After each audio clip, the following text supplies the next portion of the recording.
लिए वृंदावन बिहारी लाल की जय। राजा दशरथ ने कहा, मंत्री जी, मेरे राम जी की सब वार्ता मुझे सुनाओ, आपके साथ क्या क्या बात हुई।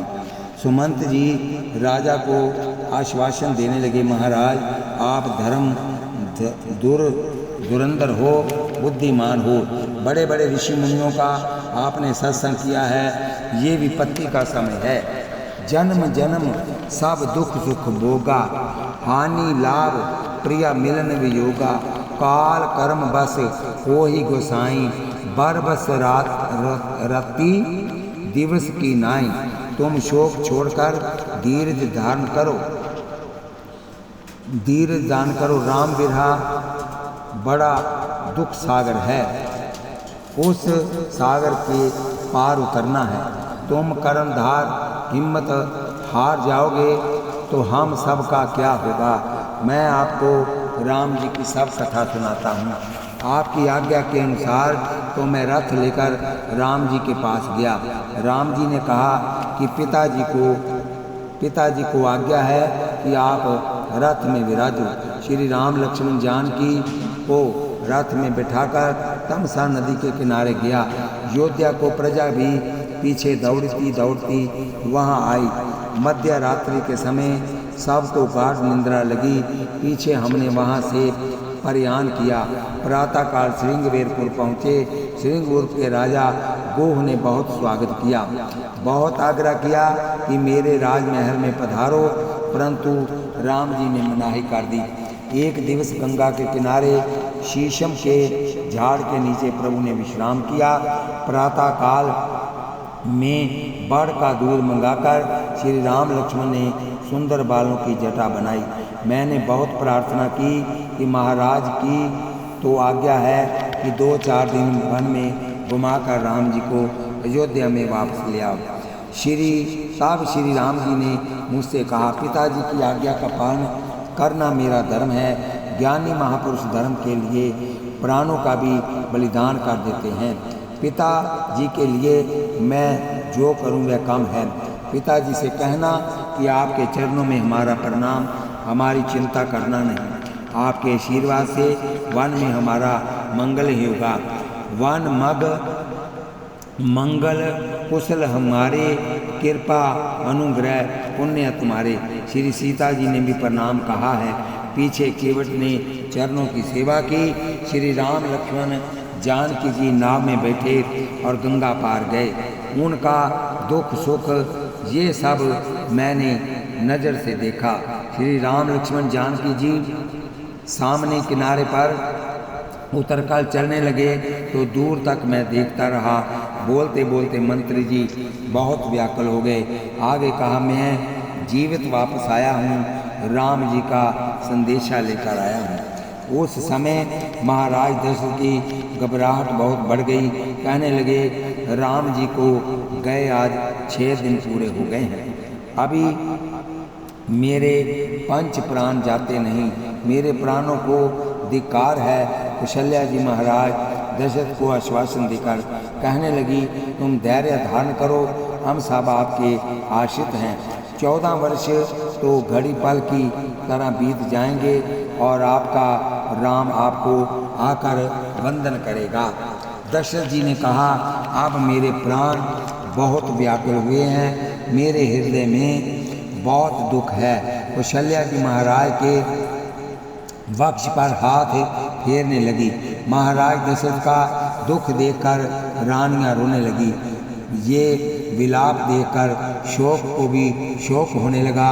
महाराज दशरथ श्री राम श्री राम श्री राम रटते थे। रात्रि का समय था। महाराज दशरथ के प्राण अतिशय व्याकुल हो गए। तुमको जब तक ठाकुर जी का वियोग सहन होता है, श्री राम के वियोग में जब तक तुम्हारा मन संसार में रमता है, तब तक मानना कि मैं वैष्णव नहीं।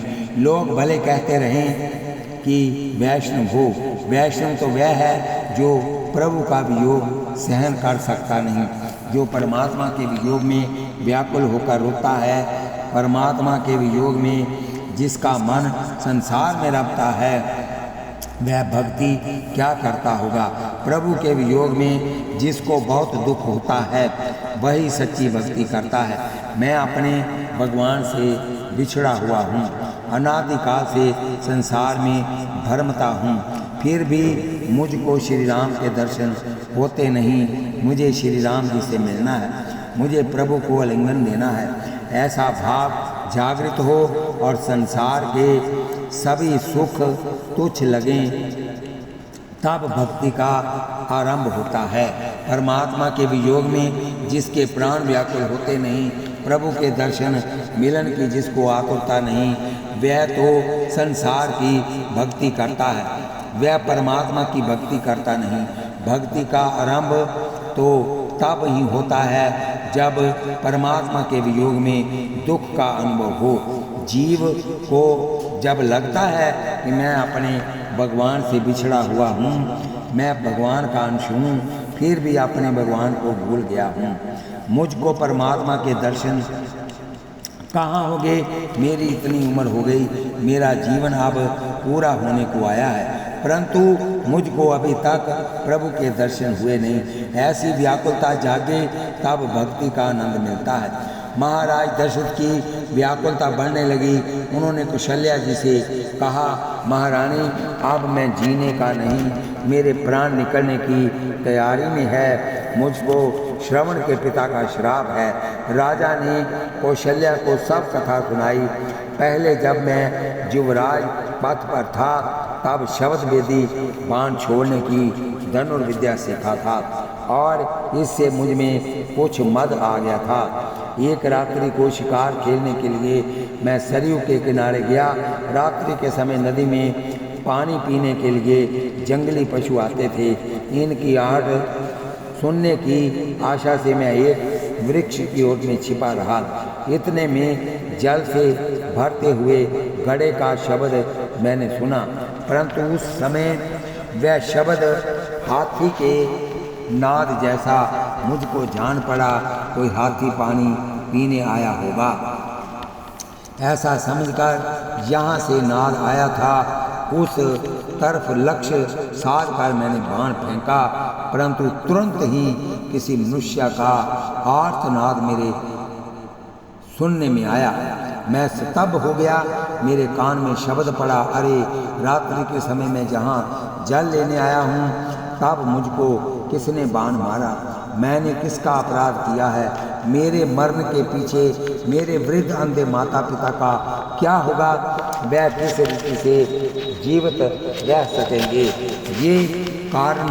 ये करुणाजनक वाणी सुनकर मुझको अत्यंत उद्वेग हुआ। मैं उस स्थान पर गया तो एक तपस्वी पुरुष को अपने बाण से वेदित होकर चित पड़ा हुआ देखा। मुझको देखकर उसने कहा, राजन, मैं अपने माता पिता के लिए जल लेने यहाँ आया था।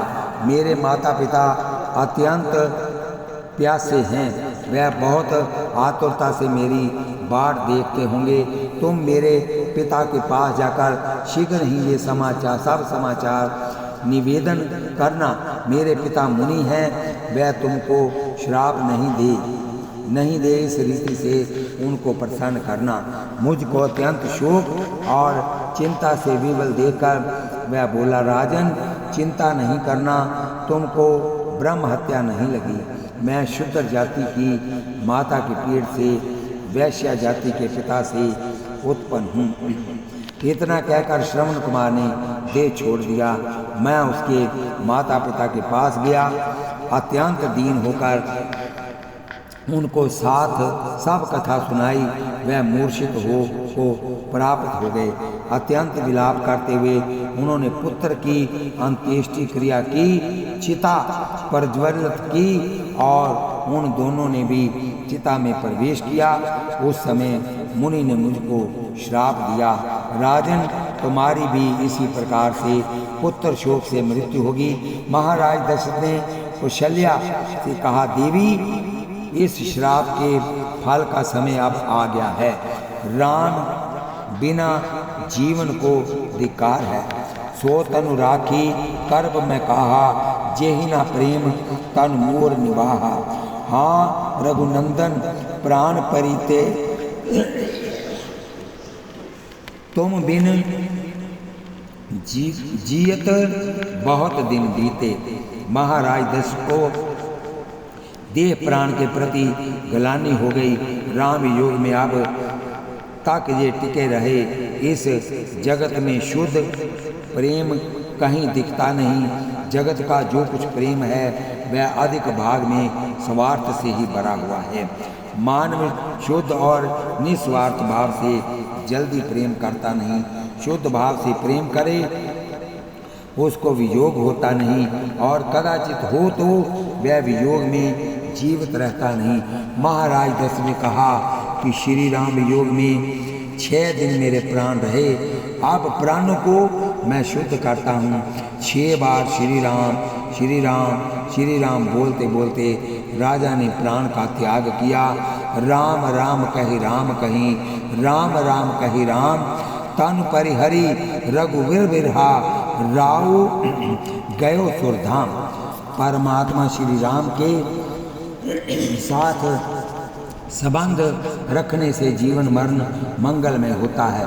परमात्मा के साथ संबंध ना रखो तब तक प्रभु का बराबर स्मरण होगा नहीं। संबंध से ही स्मरण होता है, संबंध से ही लगन होती है। गांव में बहुतों को बुखार आता होगा, परंतु संबंध बिना हम उसको देखने भी जाते नहीं।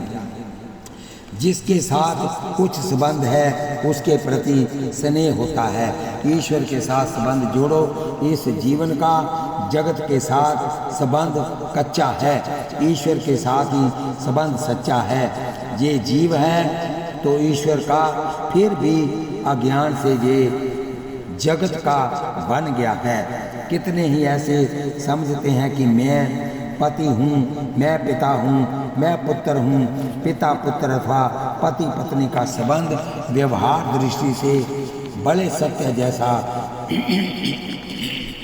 बात से, परंतु तत्व दृष्टि से विचार करने पर ना कोई पिता है, ना कोई पुत्र है, ना कोई पति है, ना कोई पत्नी है। भाव ईश्वर बोलिए वृंदावन बिहारी लाल की जय। जीव ईश्वर का अंश है, ईश्वर के साथ ही इसका संबंध सच्चा है। ईश्वर को भूलकर जीव माया से जगत के साथ संबंध जोड़ता है, परिणाम में दुखी होता है। परमात्मा के अनेक स्वरूपों में से किसी एक स्वरूप को इष्ट देव मानो। परमात्मा का कोई भी एक स्वरूप इष्ट देव निश्चित करो। पति एक ही होता है, इसी प्रकार इष्ट देव एक ही रखो और उसके साथ संबंध जोड़कर सेवा समरण में तन में बनो। सब देवों को वंदन करो, परंतु ध्यान और समर इष्ट देव का करो। एक इष्ट देव में परिपूर्ण भाव रखो और दूसरे देवों का स्वयं के इष्ट देव का अंश रूप मानकर वंदन करो। पत्नी अन्य भाग पति में रखती है और दूसरे संबंधी से सामान्य प्रेम रखती है। इस संसार में लोगों की रुचि अलग अलग होती है।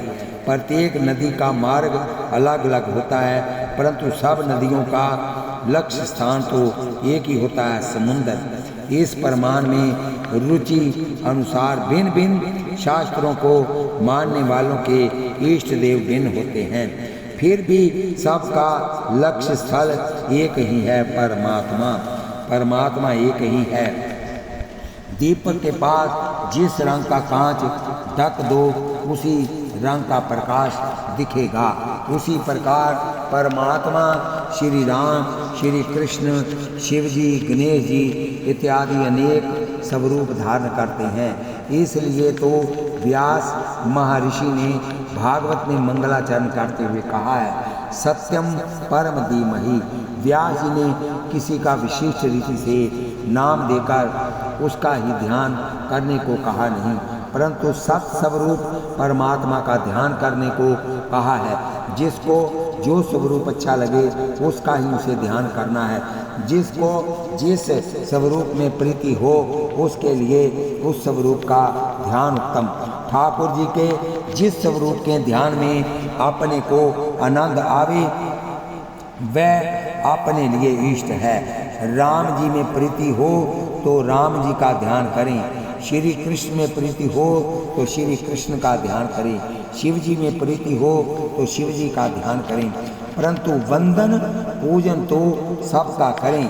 कितने ही वैष्णव कहते हैं कि हम शिव जी की पूजा करेंगे तो हमको अन्य आश्रय का दोष लगेगा। ये भूल है। सनातन धर्म में देवता अनेक हैं परंतु ईश्वर एक ही है। ये शरीर पंचायतन है, पंच तत्व से बना हुआ है। एक एक तत्व के एक एक देवता हैं। ये 5 देवता एक ही हैं। पृथ्वी तत्व गणेश जी की उपासना से विघ्नों का नाश होता है। मनुष्य सत्कर्म करने बैठता है तब मनुष्य के पाप ही उसमें विघ्न करने आते हैं, परंतु गणपति महाराज की पूजा करें तो उन विघ्नों का नाश होता है। गणपति महाराज विघ्न हरता है। जल तत्व शिव जी की उपासना करने से ज्ञान मिलता है। तेज तत्व सूर्य की उपासना निरोगी बनाती है। वायु तत्व माता जी की उपासना धन देने वाली है। आकाश तत्व विष्णु की उपासना प्रेम दान करती है, प्रेम बढ़ाती है। 5 देवता एक ही हैं, उसमें भेद बुद्धि नहीं रखनी चाहिए। ईश्वर के स्वरूप अनेक हैं। परमात्मा के किसी भी रूप के साथ तन में हो जाओगे तो तुमको मुक्ति मिलेगी। तुमको जिस स्वरूप में प्रीति हो उसी स्वरूप का चिंतन करो, ध्यान करो, परंतु भक्ति में दुराग्रह न रखो। भक्ति में दुराग्रह आने से भक्ति छिन्न भिन्न होती है। वंदन पूजन प्रत्येक देवता का करो, परंतु ध्यान एक ही देवता का करो। सबका ध्यान न करो, ध्यान एक का ही करो। केवल एक स्वरूप में निष्ठा रखें। सतत एक ही स्वरूप का मन बारंबार चिंतन करे तो मन वहाँ चिपक जाता है और मन की शक्ति बढ़ती है। ध्यान से तन्मयता होती है, तन्मयता बिना सिद्धि मिलती नहीं। विषयाकार मन न हो तब तक विषय का ज्ञान होता नहीं। इसी प्रकार ब्रह्मकार मन न हो तब तक ब्रह्म का ज्ञान होता नहीं। जिस वस्तु का मन बारंबार चिंतन करेगा उसका आकार मन में स्थित हो जाएगा। भगत की चित्तवृत्ति भगवदाकार होती है, इसलिए एक ही स्वरूप का बारंबार ध्यान करो, चिंतन करो, सेवा करो। इस 5 भौतिक शरीर से जीव परमात्मा की सेवा करने योग्य नहीं है। इस शरीर जैसी मलिन वस्तु कोई नहीं। ये शरीर मल मूत्र से भरा हुआ है। इस शरीर से परमात्मा का मिलना अशक्य है। इस शरीर से ईश्वर को प्राप्त कर सकते नहीं। ठाकुर जी से मन से मिलना होता है।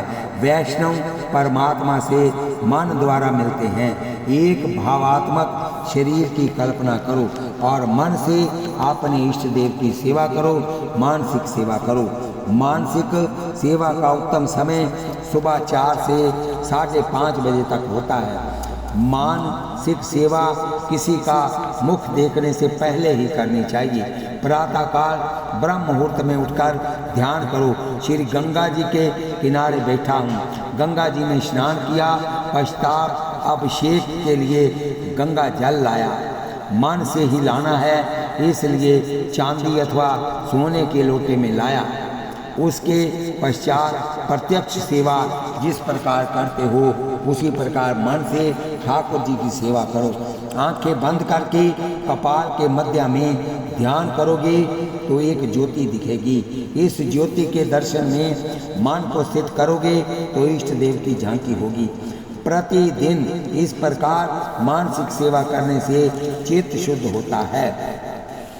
विरक्त साधु जो किसी वस्तु का संग्रह नहीं करते वह मानसिक सेवा करे, ये उत्तम है। परंतु गृहस्थ को केवल मानसिक सेवा करना उचित नहीं। गृहस्थ को तो मानसिक और प्रत्यक्ष दोनों सेवा करनी चाहिए। स्नान के पहले मानसिक सेवा करनी चाहिए। मानसिक सेवा में मन की आवश्यकता है। प्रत्यक्ष सेवा में अनेक वस्तुओं की आवश्यकता पड़ती है। मानसिक सेवा करने से मन शुद्ध होता है, प्रत्यक्ष सेवा करने से तन और धन शुद्ध होते हैं। जब तक अन्य भक्ति सिद्ध नहीं होती तब तक अन्य देवताओं में अपने इष्ट देव का अंश मानकर उनका वंदन करते हुए इष्ट देव के चरणों में अन्य भक्ति रखनी चाहिए। इस प्रमाण से दूसरे देवताओं में अंशात्मक प्रेम रखोगे तो पीछे भक्ति में राग द्वेष नहीं आवेगा। यही अन्य भक्ति है। बोलिए वृंदावन बिहारी लाल की जय। परमात्मा के साथ कोई भी संबंध रखने से जीवन सुधरता है। परमात्मा को पिता मानो, तुम बालक मानो, तुम्हारे घर में जो कुछ आमदनी हो उसे ठाकुर जी के अर्पण करो। भगवान से कहो तुम्हारी कृपा से ये मुझे मिला है। मनुष्य में पैसा कमाने की अकल है, परंतु पैसा हाथ में आने के बाद उसका सदुपयोग करने की अकल नहीं। तुमको जो कुछ मिले उसे अपने ठाकुर जी के अर्पण करो। बालक को जो कुछ मिलता है वह अपने पिता को ही देता है। परमात्मा को पिता मानो, तुम अज्ञानी बालक जैसे बनो, अथवा ईश्वर को स्वामी मानो, तुम सेवक बनो। भगवान तो अति उदार हैं। भगवान कहते हैं बेटा मुझे बाप मानने में तुझे कोई संकोच होता हो तो तू मेरा बाप बन जा, उसमें भी मुझे कोई बाधा नहीं। मैं तेरा बेटा बनने को तैयार हूँ, तू मुझे बालक मान। वृंदावन के एक संत की कथा है। श्री कृष्ण की आराधना करते थे। उन्होंने संसार को भूलने की एक युक्ति की। मन को सतत श्री कृष्ण का स्मरण रहे, उसके लिए महात्मा ने प्रभु के साथ ऐसा संबंध जोड़ा कि मैं नंद हूँ, बाल कृष्ण लाल मेरे बालक हैं। वह लाला को लाड लडाते, जमुना में ये स्नान करने जाते तो लाला को साथ लेकर जाते, भोजन करने बैठते तो लाला को साथ लेकर बैठते। ऐसी भावना करते कि कन्हैया मेरी गोदी में बैठा है, कन्हैया मेरी दाढ़ी खींच रहा है। श्री कृष्ण को पुत्र मानकर आनंद करते। श्री कृष्ण के ऊपर इनका वात्सल्य भाव था। महात्मा श्री कृष्ण की मानसिक सेवा करते थे। संपूर्ण दिवस मन को श्री कृष्ण लीला में तान में रखते, जिससे मन को संसार का चिंतन करने का अवसर ही न मिले। निष्क्रय ब्रह्म का सतत ध्यान करना कठिन है, परंतु लीला विशिष्ट ब्रह्म का सतत ध्यान हो सकता है। महात्मा परमात्मा के साथ पुत्र का संबंध जोड़कर संसार को भूल गए, परमात्मा के साथ तन्मय हो गए। श्री कृष्ण को पुत्र मानकर लाड लडाने लगे। महात्मा ऐसी भावना करते कि कन्हैया मुझसे केला मांग रहा है, बाबा मुझे केला दो, ऐसा कह रहा है। महात्मा मन से कन्हैया को केला देते। महात्मा समस्त दिवस लाला की मानसिक सेवा करते और मन से भगवान को सभी वस्तुएं देते। कन्हैया तो बहुत बोले हैं, मन से दो तो भी प्रसन्न हो जाते हैं। महात्मा कभी कभी शिष्यों से कहते कि इस शरीर से गंगा स्नान कभी हुआ नहीं, वह मुझे एक बार कराना है। शिष्य कहते कि काशी पधारो।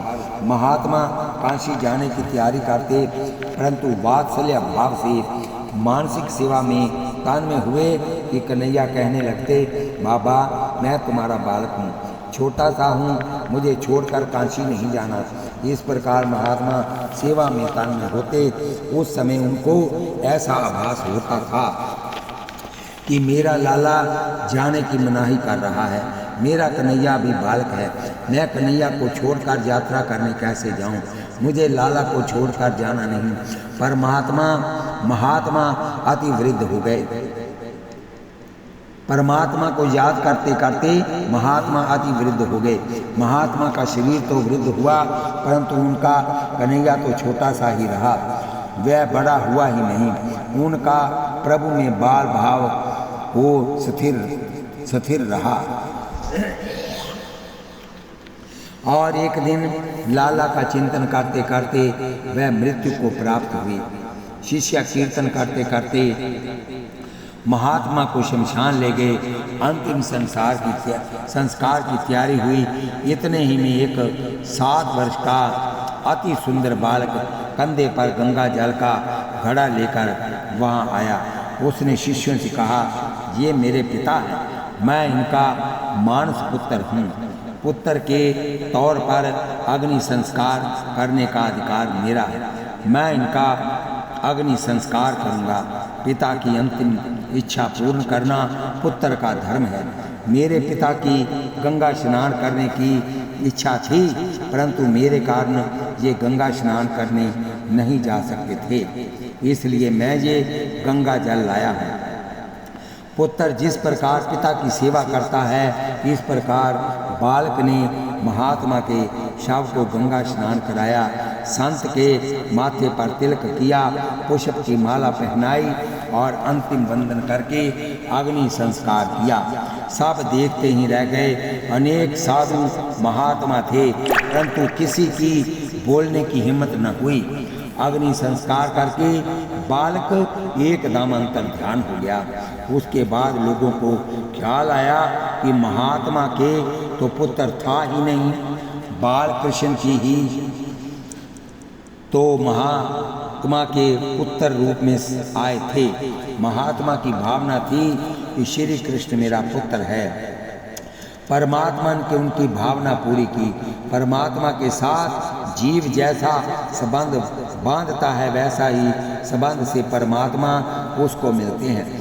जिस भाव से जीव ईश्वर का स्मरण करता है, उसी भाव से ईश्वर उसको अपनाते हैं। अरे परमात्मा तो भक्त के लिए नौकर भी बने हैं। भगवान तो अति उदार हैं, प्रेम के वश हैं। जीव परमात्मा के साथ किसी भी प्रकार का संबंध रखे, उसको प्रभु अंगीकार करते हैं। परमात्मा के साथ संबंध जोड़कर रखना अंत काल में वह बहुत काम आएगा। किसी भी रीति से ये जीव जगत को भूले और परमात्मा का स्मरण करने में तान में बने, तो ही इस जीव का कल्याण है। जगत में रहकर जगत को भूल जाओ।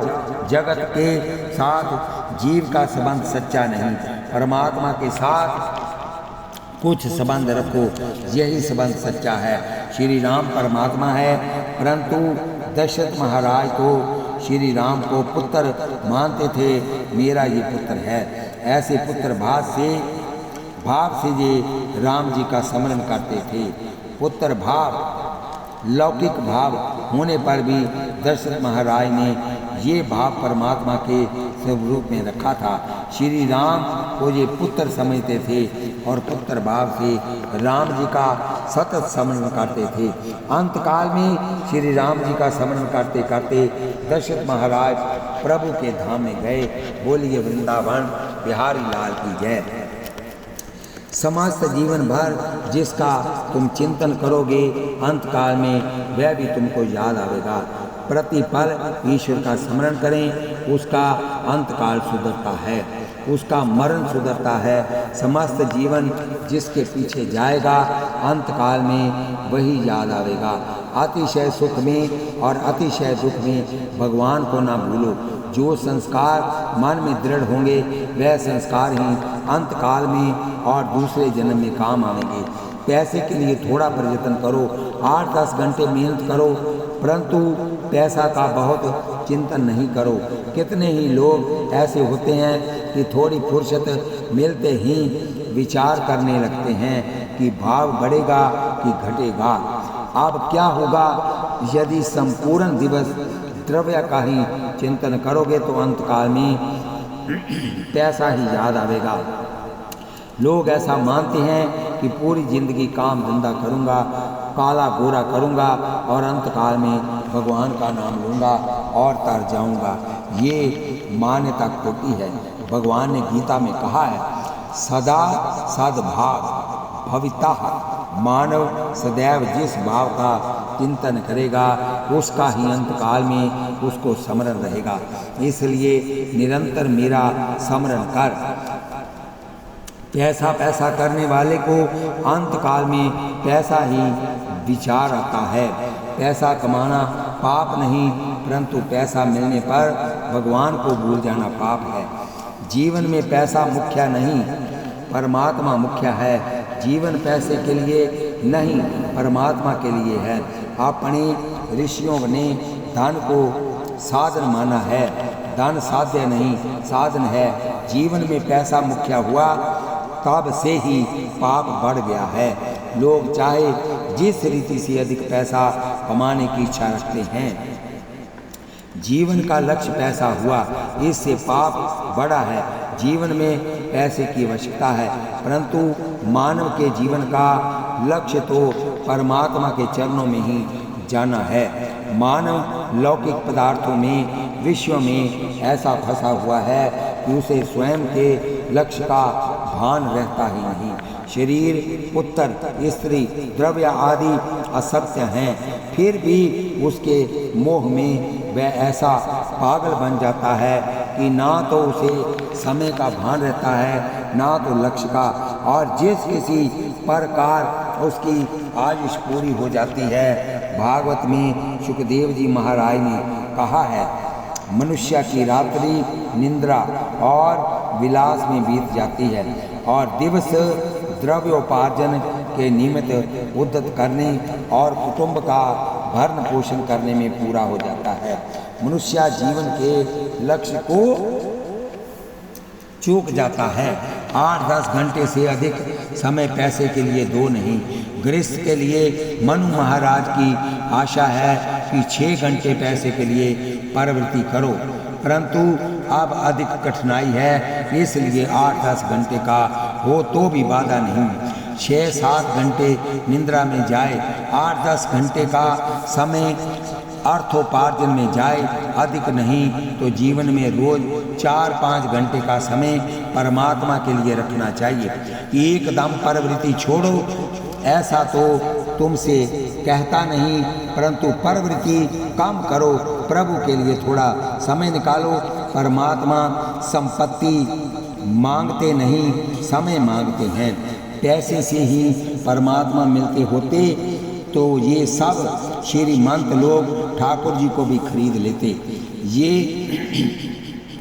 तो 1-2 लाख रुपया भगवान को भेंट रखकर घर में ही बिठा लें, परंतु भगवान क्या पैसे के लिए इनके घर विराजते हैं? भगवान कहते हैं कि मैं तो लक्ष्मी का पति हूँ, मैंने तुझे बहुत दिया है, तू मुझको कुछ अर्पण करता है तो इसमें क्या शेखी मारता है। परमात्मा पैसा नहीं, प्रेम मांगते हैं, समय मांगते हैं। प्रभु के लिए समय अलग रखो कि ये समय भगवान के लिए मैंने रखा है। इस समय अब मैं जगत का नहीं, भगवान का हूँ। परमात्मा की सेवा स्मरण में बैठो, तब मन से संसार का संबंध छोड़कर बैठो। घर का त्याग तन से नहीं, मन से करना है। भगवत सेवा स्मरण करने में कुछ नुकसान तो होने दो। तन ठाकुर जी के पास और मन रसोई में है, ये भी क्या सेवा कहलाती है। सेवा करने बैठो उस समय मन से घर का, संसार का संबंध छोड़ दो और ऐसा भाव रखो कि मेरा घर तो भगवान के चरणों में है। इस समय मैं अयोध्या में हूँ। अपने गांव को, घर को भी भूल जाओ। शास्त्र में ऐसा लिखा है कि जिस देवता की तुम सेवा करते हो उस देवता के धाम में मन से ना रहो, तब तक सेवा स्मरण बराबर होगा नहीं। तुमको राम जी की सेवा करनी है तो तुम्हें मन से अयोध्या में रहना ही पड़ेगा। तुम्हारा शरीर जहाँ है वहाँ तुम नहीं, परंतु तुम्हारा मन जहाँ है वहाँ तुम हो। बोलिए बांके बिहारी लाल की जय। इन्हीं शब्दों से मैं कथा को यहीं विश्राम देता हूँ और कथा फिर होगी। कथा सुनते रहो और इसको सब्सक्राइब करने में आपका एक पल भी नहीं लगेगा। इस कथा को सब्सक्राइब, लाइक, शेयर करें। शेयर करने से यहाँ तक ये कथा जाएगी, जो लोग सुनेंगे उनका आधा फल आपको भी प्राप्त होगा। बोलिए वृंदावन बिहारी लाल की जय। कथा सुनते समय हाथ में माला रखो और जीवा से नाम जपो, कानों से कथा सुनो। तो आपका बेड़ा पार हो जाएगा। हाथ कारवाल चित जाड़वाल, चलो सखी वहाँ जाइए जहाँ बसत ब्रजराज, गोरस बेचत हरि मिले एक पंथ दो काज।